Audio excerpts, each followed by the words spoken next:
Pameran itu harus ada kurator.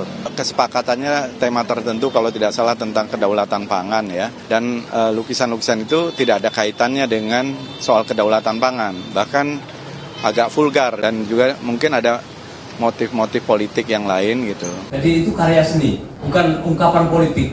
Kalau Fadlizon mengatakan bahwa itu ungkapan politik yang tendensius, berarti dia tidak paham dengan bahasa seni atau bahasa budaya. Lebih baik dia tidak perlu harus jadi Menteri Kebudayaan. Tidak perlu harus jadi Menteri Kebudayaan. Harusnya kalau itu dipamerkan, maka yang melihat itu hanya segelintir orang yang datang ke pameran. Dengan pemberedelan sekarang tuh sampai ke kampung-kampung, desa-desa orang jadi mengerti. Gitu loh. Nggak ada. Tidak ada pembungkaman, tidak ada beredar. Kita ini mendukung ekspresi, kebebasan berekspresi. Tapi juga tadi itu kan ada dong. Misalnya kalau Anda misalnya lagi temanya misalnya soal pangan, kok ada nginjek-nginjek orang misalnya gitu ya. Kemudian atau ada yang dianggap nanti penghinaan terhadap atribut budaya tertentu atau tidak senonoh tadi. Nah, itu kan ada batasnya. Kalau soal pemberedelan saya jelas nih, kalau Pak Fadlizon bilang ini bukan pemberedelan, silakan baca apa sih pemberedelan. Pemberedelan itu adalah pemberangusan, pelarangan, pembatasan. Itu artinya beredel. Nah, saya ingin sampaikan kepada Pak Fadlizon, ketika mereka kalah pemilu 2014, dia bikin puisi yang menyerang, menghina Pak Jokowi. Adakah diberedel? Adakah dibatasi? Enggak. Jadi saya minta Pak Fadlizon jangan melempar kotoran ini kepada pemerintah yang sekarang, kepada Pak Prabowo. Sehingga kesannya Pak Prabowo lah yang meminta pemberangusan ini. Saya yakin tidak, karena saya belum pernah dengar Pak Prabowo itu anti karya seni. Jadi yang meminta membredel ini menurut saya adalah mantan dan para komparadornya. Nggak ada, saya nggak percaya bahwa ini permintaan Pak Prabowo. Ini pasti pemerintahan mereka yang tersinggung. Siapa yang tersinggung? Silakan diartikan sendiri. Nah, beberapa lukisan itu ada yang tema yang mungkin motifnya politik, bahkan mungkin makian terhadap seseorang. Dikatakan bahwa saya maki-maki, itu maki-makinya seperti apa? Itu loh, orang tadi saya jelaskan ya bahwa kekuasaan ya itu tidak bisa dipisahkan dari kedaulatan pangan. Demikian pula kedaulatan pangan itu tidak bisa dipisahkan dari kebijakan penguasa. Omong kosong. Nah, lukisan yang saya gambarkan itu adalah lukisan memang menyatakan seperti penguasa ya, raja Jawa yang kakinya bertumpu di atas punggung rakyat kecil. Apakah itu bukan simbol menyindir, marah? Tidak, itu adalah fakta objektif yang saya rangkum untuk menggambarkan kondisi sosial ya, dan budaya di negara saat ini. Saya adalah anggota masyarakat hari ini. Saya seniman adalah saksi sejarah dan saya bisa menyaksikan kesaksian saya tadi dalam bentuk karya seni. Kemudian juga ada yang telanjang, itu juga tidak pantas. Sedang bersetubuh kira-kira begitu ya, telanjang. Saya jelaskan di dalam bahasa seni rupa, telanjang itu adalah simbol dari kejujuran, simbol dari ketolosan. Karena kita lahir itu polos, nggak pakai baju, nggak pakai apa-apa, itu adalah simbol kepolosan. Nah, kalau itu dianggap itu sebuah kemesuman, berarti otak orang yang mengatakan bahwa itu mesum, bahwa itu sanggama, itu orang itu berpikir pikirannya sebatas itu.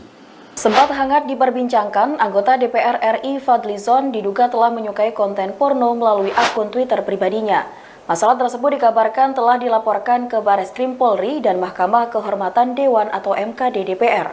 Polisi diketahui mulai mendalami pelaporan atas kasus tersebut. Dilansir tribunbatam.id, sebelumnya Fadlizon dilaporkan ke Bareskrim Polri usai akun Twitternya menyukai konten berbau porno. Oke, bagaimana kalau saya bikin tafsir sebaliknya misalnya?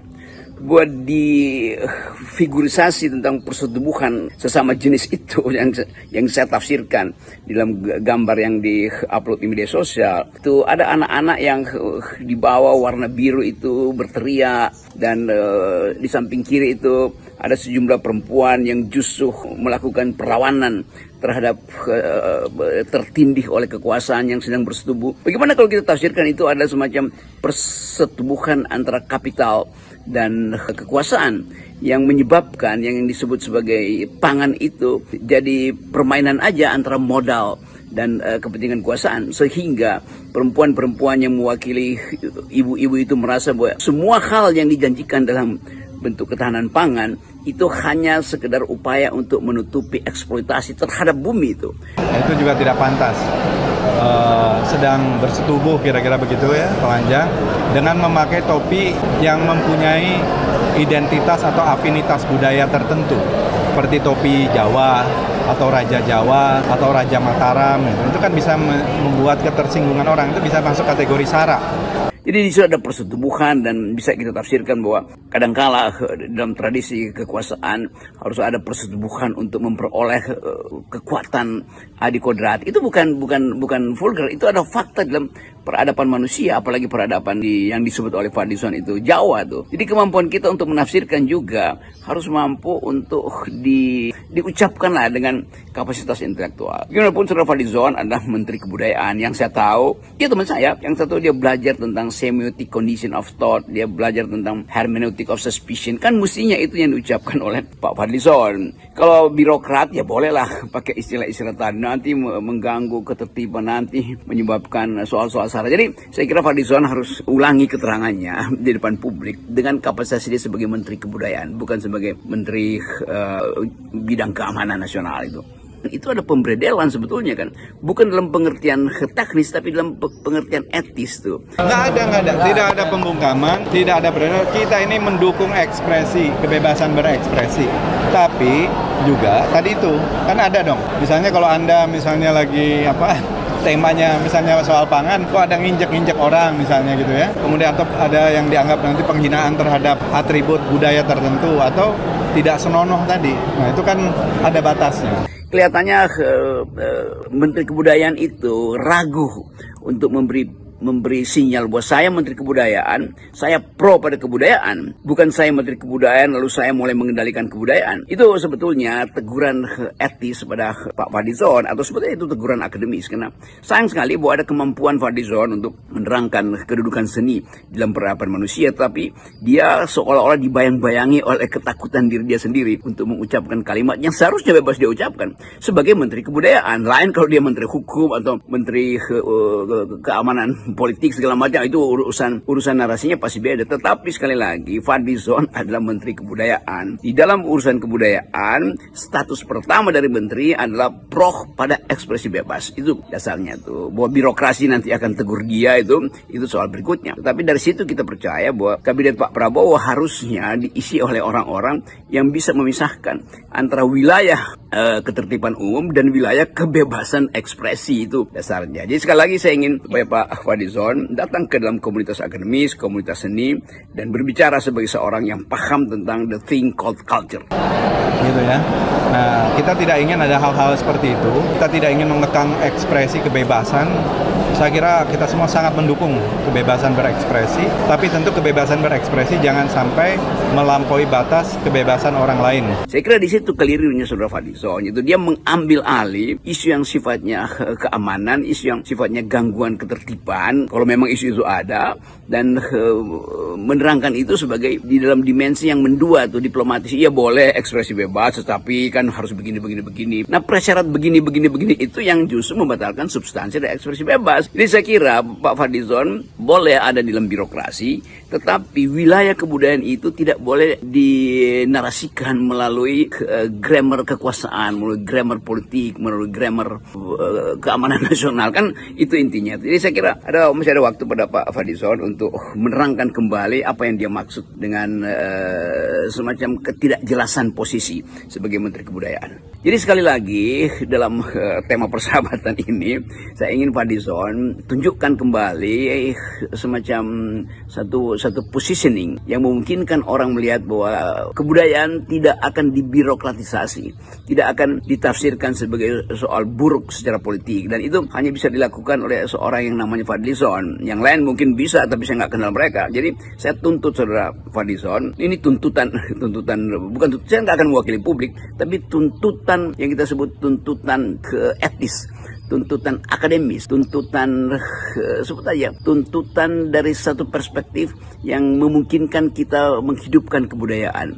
Kira-kira itu maksudnya. Jadi sekali lagi Salam buat Pak Menteri dan tetap satu komunitas yang kita sebut sebagai the community of thought yang menginginkan Indonesia yang argumentatif itu menunggu keterangan akademis, keterangan kultural dan bukan keterangan politis dari seorang Menteri Kebudayaan.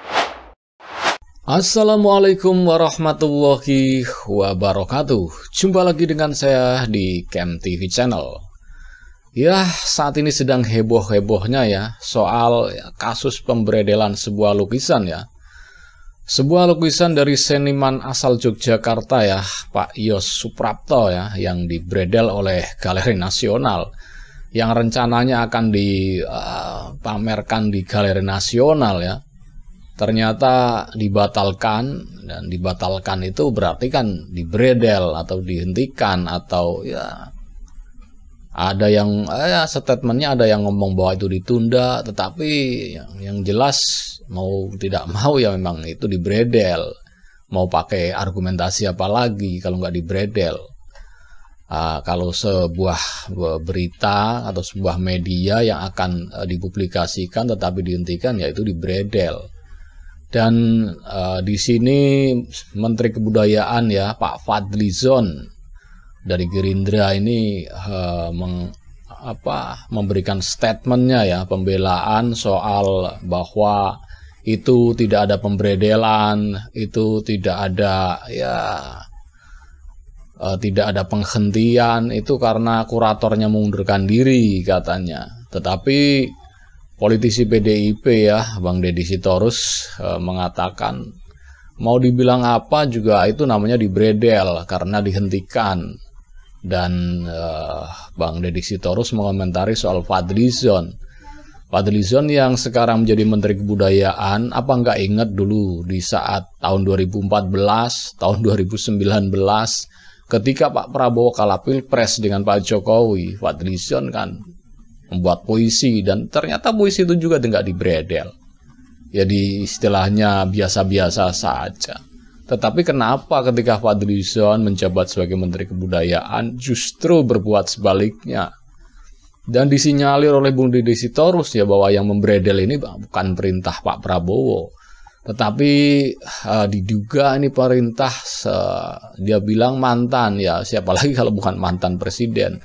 Pasalnya 5 lukisan yang diturunkan oleh pihak galeri itu memang lukisan itu ya di situ mirip-mirip dengan mantan presiden ya, wajah seorang mantan presiden. Dan ya di situ memang, dan itu yang hanya bisa mengartikan itu ya orang-orang seni, ya orang-orang yang memang berkompetensi di bidang itulah. Jadi kita nih Camp TV, khususnya saya, nggak menguasai bidang kesenian itu dan tidak bisa mengomentari arti lukisan itu sebenarnya. Cuman kita memberitakan bahwa memang terjadi pemberedelan ya lukisan Pak Yos Suprapto ini, dan Pak Yos Suprapto juga mengkantar balik lah apa pernyataan dari Fadlizon yang mengatakan bahwa itu lukisan mesum, itu lukisan berbau sara, itu juga ya lukisan yang katanya berbau pornografi. Itu kan pernyataan-pernyataan yang perlu dijelaskan secara gamblang oleh si pelukisnya itu sendiri, yaitu Pak Yos Suprapto ya, bahwa di situ tidak ada kata-kata lukisan yang vulgar menurut ilmu kesenian atau seni rupa, itu tidak ada di situ istilah vulgar. Dan tadi juga ada Bung Rocky Gerung ya, kita tahu Bung Rocky Gerung adalah sahabatnya Bung Fadlizon, dan Bung Rocky Gerung terang-terangan memposisikan dirinya untuk mengkritik Fadlizon dan berhadapan-hadapan dengan Fadlizon. Pasalnya Bung Rocky memperjuangkan bahwa ini adalah kebebasan untuk berekspresi. Tetapi Bung Fadlizon mengatakan kalau kebebasan berekspresi juga ada batasannya. Harus ini, harus itu, tidak menyinggung orang, tidak menyinggung etnis, segala macam. Itu sama aja, itu namanya dibatasi. Kebebasannya dibatasi. Bukan berarti kebebasan berekspresi ya, tidak seperti itu. Tidak ada sekat-sekat atau ya barrier-barrier yang nggak boleh dilewati, bukan seperti itu. Jadi Bung Rocky Gerung juga menjelaskan dengan sejelas-jelasnya ya di video tadi, dan ya mau bagaimana lagi, memang sudah mungkin ditunda mungkin ya. Ini juga belum pasti. Rencananya kan kemarin 19 Desember rencananya ada pameran lukisan ya. Sekitar 50 lukisan, tetapi 5 lukisan terpaksa diturunkan oleh pihak Galeri Nasional, pihak penyelenggara. Ada juga katanya ada ya tidak layak dengan tema. Kan temanya pameran itu adalah soal ketahanan pangan nasional ya. Dan Pak Yos Subianto menjelaskan bohong kalau tidak ada hubungannya ketahanan pangan dengan penguasa. Jadi semua itu ada hubungannya dengan penguasa. Bagaimana kebijakan ketahanan pangan nasional kalau tidak ada kebijakan yang bagus dari penguasa? Bagaimana ketahanan pangan Indonesia bisa tercapai kalau tidak ada political will dari penguasa? Itu memang ada erat hubungannya, dan sebagai seorang seniman, Pak Yos juga mengatakan bahwa itu adalah Pak Yos adalah saksi sejarah apa yang terjadi di masyarakat dan khususnya di Indonesia hari-hari ini. Dan Pak Yos mengaplikasikan itu lewat lukisan. Jadi ketika lukisan itu dihentikan atau dibredel, Pak Yos pun memberikan penjelasan bahwa arti lukisan itu seperti apa. Harusnya Pak Fadlizon itu sebelum mengeluarkan statement harusnya menemui dulu si pelukis itu tadi, Pak Yos itu. Harusnya melihat secara jelas lukisannya mana yang lukisan katanya diturunkan, nggak boleh segala macam. Kalau Pak Fadlizon melihat sendiri dan berbicara langsung dengan Pak Yos, mungkin tidak terjadi seperti ini. Dan ya perlu jadi catatan, setelah lukisan itu dibredel justru malah viral di media sosial. Tapi kalau memang lukisan itu dibiarkan saja, ya hanya yang mengetahui hanya orang-orang yang masuk ke galeri itu saja. Ya mungkin jadi berita ada pameran lukisan di Galeri Nasional, lukisannya seperti ini, kan beritanya ringan saja, tidak menjadi masalah. Tapi ketika itu dibredel berarti kan ada pembungkaman. Ketika sebuah karya seseorang akan rilis, akan dipamerkan, ternyata hentikan, berarti kan itu ada pembungkaman. Dan siapa lagi yang kita sangka siapa yang membungkam? Ya pasti penguasa saat ini. Dan kita tahu penguasa saat ini adalah Pak Prabowo Subianto. Sedangkan Pak Prabowo Subianto itu sangat menyukai seni, sangat menyukai, ya beliau juga sering nyanyi. Jadi kayaknya itu nggak mungkin kalau Pak Prabowo itu mencoba untuk membredel lukisan tersebut. Justru itu akan menjadikan presiden buruk buat dirinya. Penilaian yang buruk buat dirinya, penilaian masyarakat Indonesia kepada Pak Prabowo, bahwa langsung kan kita kaitkan dengan kok sepertinya akan kembali ke masa lalu, ke Orde Baru, yang begini-begini nih, semua dibatasi, yang kira-kira menyinggung kekuasaan dibredel. Itu kan cara lama dari Orde Baru. Jadi wajar kalau masyarakat menyangkanya ini pasti pemerintah yang sekarang. Tetapi berbeda hal, lain hal dengan Bung Deddy Sitorus dari politisi PDIP. Dia menyangka bahwa ini pesanan dari mantan presiden yang kemarin.